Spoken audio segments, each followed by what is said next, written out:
problem sometimes. Is there racism still in South Africa? Yes, there is. But there's no more apartheid here. The opportunities are still tough for some people. It's not easy. It's not easy, but it is much easier than it was for our parents and our grandparents. So now what do we do? When we fail, we find problems here, we find problems there. Today, you pass with flying colors, you matriculate with flying colors, you get what? A bursary. The government offers you a bursary for you to study. How many of our parents and grandparents, or great-grandparents, had that opportunity? They didn't have it. They didn't have that chance. So what do? We start creating problems where there are no problems. I repeat, going back to, for example, social media. Oh my goodness, how could you write that about the person on social media? There are people who are evil. They're cyberbullying. We're hearing about suicide again in schools because of bullying. Because of the whole thing of bullying. And really, it's intense. But if you compare the bullying of today compared to what many would go through, we use apartheid. In the United States, there was the segregation. Go further back, there was slavery. Our forefathers had to deal with slavery. Think about that. Guys, do you know what slavery is? We don't understand what slavery is. You're not a property of anyone. You can literally decide today, I don't want to live here anymore. Well, most of you don't have where to go. But you can legit say to your parents, I don't want to live with you anymore. I'm leaving. Bye-bye. I'm outie. They don't own you. I want to go overseas. I want to go to Dubai or wherever. Who's going to stop you? If you've got the money to do it, you've got the resources, you're gone. Who is going to stop you? Who? No one. Who, people? No one. No one. Did the slave have that right? Guys, do you understand when you go into the shop and you go to buy an item? That's exactly how slaves were picked. That's how slavery was. Go to the item, socks is tall, I'll take socks. I know, women are weak. Yeah, I know, he looks buff. I know, I know he's strong, yeah. You look like you can cook, let's buy. I know, you look like you can't cook, get out. You look like you can clean, let's buy. That's literally what slavery was. I am not saying that we don't have social issues. Please, guys, don't misinterpret my comparisons here. I'm not saying that everything is easy nowadays, but it is a lot easier today. Because online, you don't have money to go to school. Online, you can learn what you want to learn.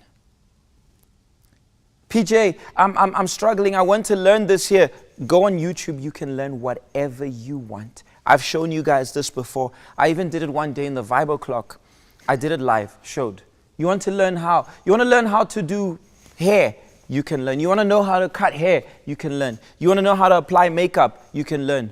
You want to learn how to sew? You can learn on YouTube. You want to learn how to code? You can learn. You want to learn a bit of engineering? There are certain things, obviously, I don't think you can become a YouTube doctor. I think there's certain things they need a bit more practice, but you can learn a lot about it. There's still a lot that you can learn. You want to learn how to work out. You want to learn how to be a better footballer. You want to learn how to cook. You want to learn how to cook. Go for it. Go for it. Did our parents have that? What did they have? Bullets. Running from the police. They had those challenges. I repeat, I am not saying that our problems or we don't have social issues today. I'm not saying that the world is a perfect little world for us. It is not the perfect little world for us. It's not. As a matter of fact, there are many challenges. There are many issues. There are many situations. There are many problems which we face. Please, tá ali ver aqui com o pastor? Just a second. Sorry, guys. Só responde ele, por favor. I'm not saying we don't have problems. We have problems. We do. I was trying to explain to Bishop. Bishop was asking me a while ago, he was asking me, why is there so much suicide amongst the youth? Why is there so much suicide on campus? He was struggling to understand. Why? Because, and you hear a lot, Bishop talks a lot about apartheid. Bishop knows a lot about the South African history, and he talks a lot about it. And he was like, but all they do is study. He wasn't saying it, in a dissing way, in a mocking way, but he was trying to understand. Because for our parents and grandparents, that was an opportunity. That was like a chance given. That was like an advancement for you to get to study. Guys, the opportunity many of you have, the opportunity, it might not seem like much, but it's something. It's a head start. It can get you somewhere. And you can't get the whole thing. Guys, come on, there's the internet. We don't even have internet cafes as often anymore. There was a time of the internet cafe, but the internet has become so common amongst people. And I know data is expensive. It's very expensive in South Africa. But still, everybody has at least something, or there's at least that one hotspot that you can have free Wi-Fi. There's a place where I've seen people like this, in the fence there for free Wi-Fi. But there's an opportunity. But the problem is that we have been grown into or groomed into thinking. Fala para ele que eu vou, assim que acabar, I'll be free. We have been groomed into thinking only on the problems. Only on the problems.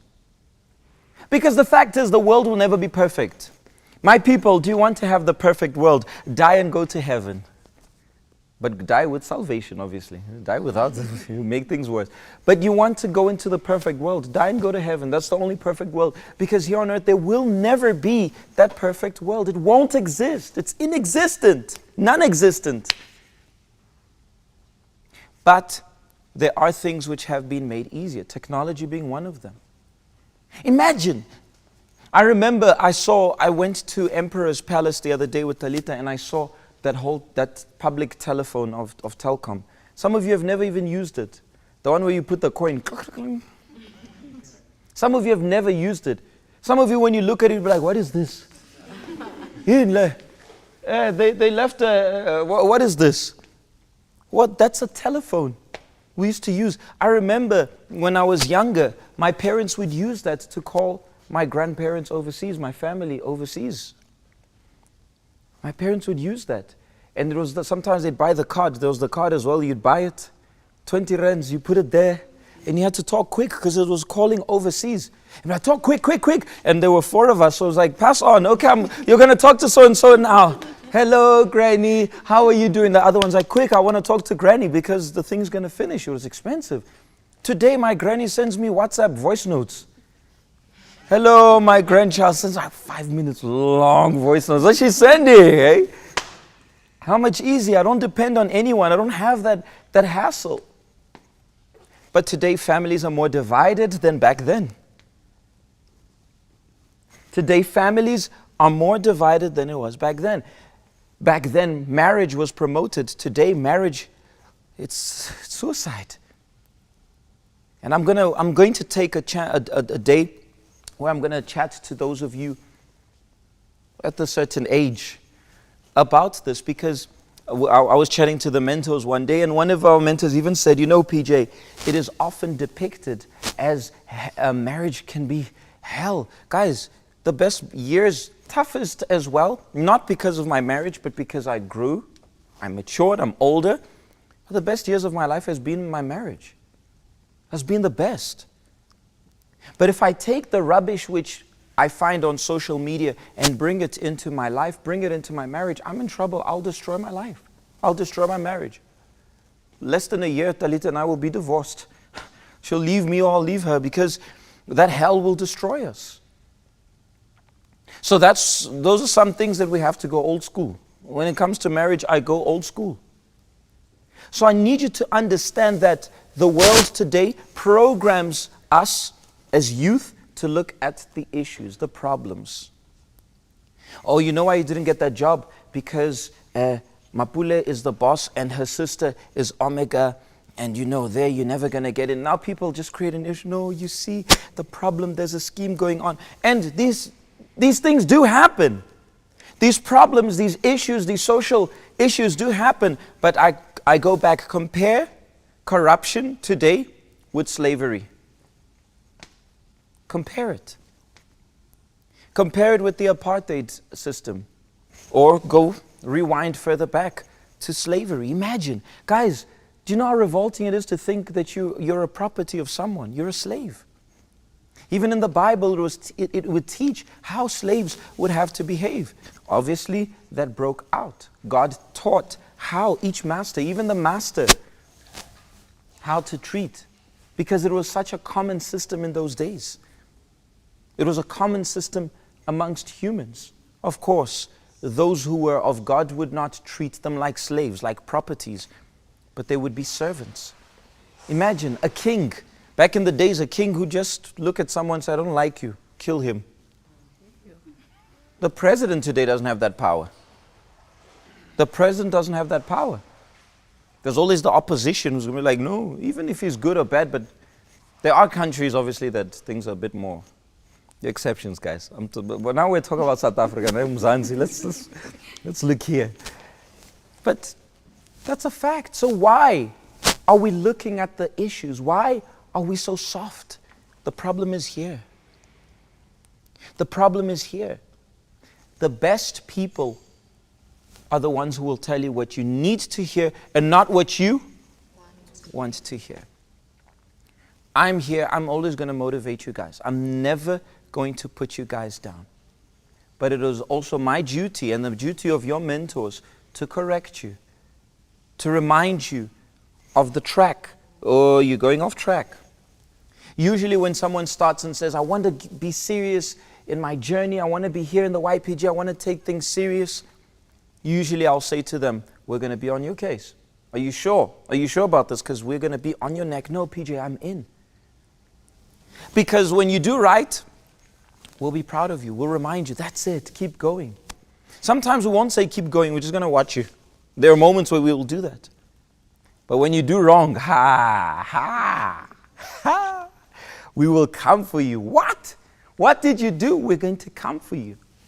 Sometimes even depending on the seriousness of what you did here in the YPG, even restrict you from your duties. You're no longer going to be executing that duty, pass the duty to someone else, because that punishment is not because we dislike you.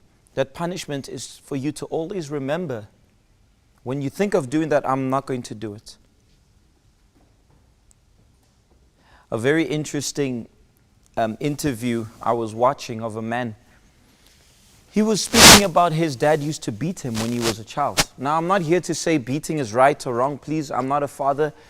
We are not parents here to say which one is right and wrong. Some of you, your parents would beat you. Some of your parents wouldn't beat you. I think the majority of your parents beat you. The majority of us, our parents beat us.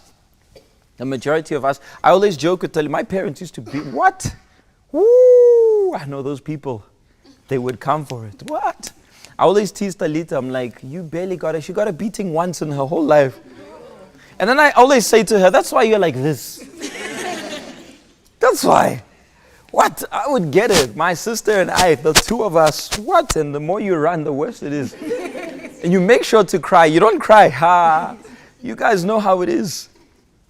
And this guy was saying that his father would beat him. And he was saying that he was grateful for it because whenever he would do wrong, he would get the beating. And in life, when you do wrong, you get a beating. Not physically, but life beats you up. You do wrong. And he's like, that was teaching me. I'm grateful. My dad was tough on me. My dad was not soft. Today, my dad and I were like homies. We talk. What's up? We're very chilled. But I was also problematic. And my dad was not easy on me. And even when I went my ways out into the world, I would disrespect him very subtly, because if he caught me really disrespecting him, he would, what?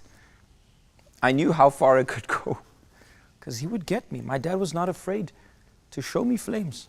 My mother would say, because my mother's quite short, she would say, I know you're growing tall, but I'll climb a ladder and I'll show you. She'd say that. I'll climb a ladder and I repeat, I'm not saying that that's how things should be. There are some parents, each parent has their own way of doing things. With my parents, and I'm grateful for it. My dad taught me how to be a man. He didn't teach me how to be a boy.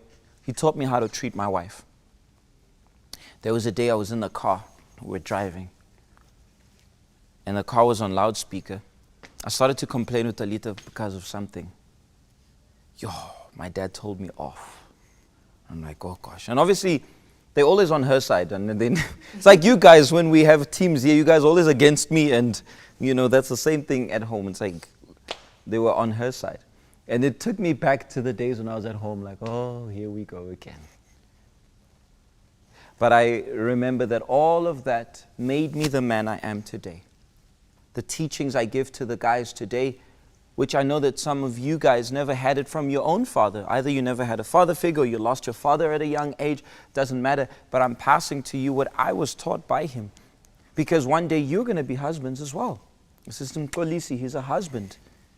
And I expect from him, Assistant Apiwe, who's not here, and the others, Assistant Sipo, who's dating Assistant Melissa, I expect them to treat their wives with utmost respect. They must treat them like a queen.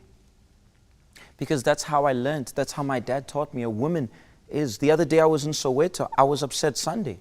And the ladies were carrying chairs. But a lot of chairs. I was really upset. I complained to the guys. They didn't like it, but it's okay. Were you there? You were there, ne? When I was very angry. I was really upset. Ask the guys here, when do they allow the ladies? Ask any of the ladies here when they carry weight. Ask them. I'm glad you were here. Ask them. Mapule, tell her. Ask the guys here what will happen to them if I see a lady carrying weight here. That's why I was upset. But that's not because of anything but the fact that I was taught that a woman must be treated in that way. It taught me. It wasn't easy. My dad would be on my case to protect my sister. I have a sister. She's older than me by a year, but either way, she's my sister. She's a woman. And I was taught that in a tough way. I remember I was a kid, and there was this kid who went to my sister. He got a ring. It was like a toy ring.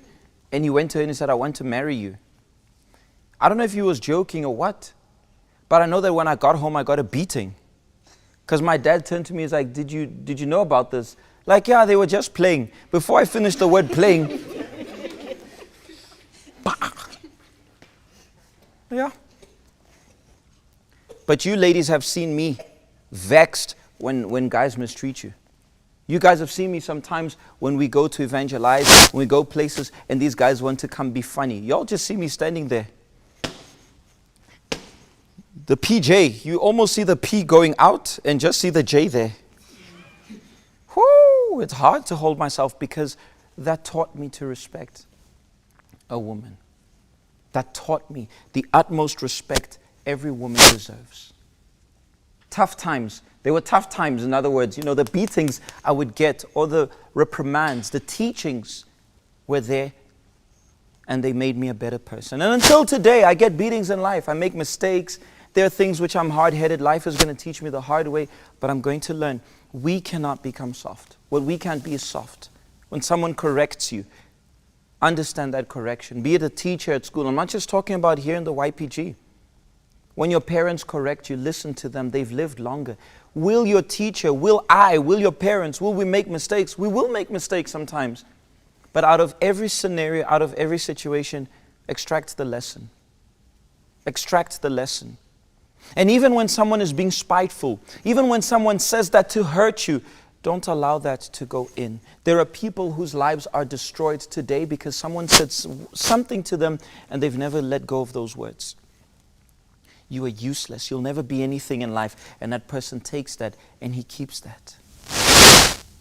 Go to a prisoner. Go to someone who committed terrible crimes in life. You'll find out they never had a father figure. They were abused. They never had someone who, very, very seldom do they come from good lives come from good families. Usually they come from broken families. They come from being bullied. They come from suffering. And they chose to take that problem and lash it out on society, on others. Or you can take that situation and make it stronger. Make yourself stronger. The world is now easy. It's much easier than it was back in the days. I'm not saying that it's easy, everything is good. What I'm saying, it is much easier than it was. For a youth, What is our advantage over our elders? Is that we can learn things a lot easier than they. Give your grandmother your phone and see how she types. Now take your phone, or any smartphone, and type. You don't go, where's D? Even if you're not much of a tech person, but you still know how to find the keyboard, you still know how to switch on and off the Wi-Fi. The other day I was with a group of pastors. They had come from the countries, and one of the pastors was like, the Wi-Fi is not working. And then he gives me this paper which had the instructions and the Wi-Fi password and stuff. Please sort this out. And there were a group of pastors with. And then I went there and I scrolled down, and then I was like, his Wi-Fi is off. I switched it on. Said, Pastor, here you go. Your Wi-Fi was off. For us, it's simple, and it's a different phone from mine, but it's so easy for us. So we can use this brain, this mind, to learn to adopt what is going to make us weaker or what's going to make us stronger. What's going to strengthen us or what's going to weaken us. That's it. So the kinds of friends you need to hang around with are people who are going to tell you what you need to hear, not what you want to hear. I'm not saying people who are going to put you down. Please, for the love of God, I'm not saying that. Someone will, no, look horrible. Look, you look ugly. Look, my goodness, where did you get that hair? Please, can you throw it? No, I'm not talking about that. You don't need that. But someone who's going to say to you, maybe, we could work on that hair, There are people who are raw. I'm a bit forward. Sometimes you guys don't like, that I'm forward. I'm going to tell you certain things, especially when I'm comfortable with people. When I'm not comfortable, then I feel uncomfortable to just speak, how's my hair? But when I'm closer, ask Assistant Sipo. I'll tell him straight out, it looks horrible, Sipo. I'll get on his case, because those who are closer, Assistant Tammy, and those who are used to me, who are more close to me, I will be more frank, because I consider them my friends. And I want what's best for them. And I've said this before. To wrap up, I say this again. The people who are closest to me are the ones who get rebuked the most. Because I want the best from them. I expect the best from them. I want, when I'm not here, for them to give the best to you, for them to do even better than if I were here. I don't compete with your mentors like, oh no, I need to be there. What if they do better than me? I want them to do better than me. I want you guys to be like, here, PJ is here. It's nice when Assistant so-and-so is here. I want that, because then I know that they've done the job. I can move elsewhere, because mission accomplished. I win and they win and you win. That's it. Or I can be the kind of person who's insecure. Oh no, what if Sipo's doing the hangout? Oh no, Tammy, Nomtandazo, who told him no? What, they want to take my place. I can be all insecure about it. Well, if you want to take my place, no problem. I'll go somewhere else. So change the way you see things. Every loss, there's something to gain. PJ, I lost my job. Great. Now go start a business. Stop working for others. You're making other people rich. Change the way you see it. Or you can be the famous South Africa. There's too much corruption. Everybody talks about corruption in this country. Is there? Yes, there is. And probably we're not going to change that. I'm sorry to say this. We're not going to change that. We can make improvements here and there, but we're not going to change it. The world is not designed to get any better. The world is designed to have problems for the Antichrist to fix them. Period. There you go. There you have it. The world is designed to have problems. Can the problems in the world be fixed? They can, quickly. In 3 years, the world could be a perfect place, even less. But it won't happen, because the world needs to be destroyed for the Antichrist to so-called fix it. Because if the whole world is fine, or the whole world is broken, South Africa is fine, the Antichrist will come and be like, what do you want to do here? No, nobody invited you here, Baba. We have no issues here. But if the Antichrist comes here and says, I'm going to cut down on corruption, no more load shedding. What? We have to become stronger. That's how we must be. Our generation is weak, very soft. I'm going to speak more about this. But our generation is soft, it's weak. Everything hurts us. I don't like how you spoke to me. That's us. They call us the Nutella generation. And when I say this, I say involving I'm a 2Ks and involving my 90s, the coolest generation, but even us. We're weak, we're soft. We're soft. And the upcoming ones are going to suffer because of us. Because we are soft, we're making them weak, and we are going to create tough times for a weak generation. That generation will have to give birth to a generation born into a destroyed world that will become tough, and that toughness, then it'll go back, and that's the cycle of life. That's how it is. Got it. We'll talk more about this. Those who are connected, we are going. You guys know that it's not like this. It's 3, guys. Let's go to the service. Make sure your phones are off.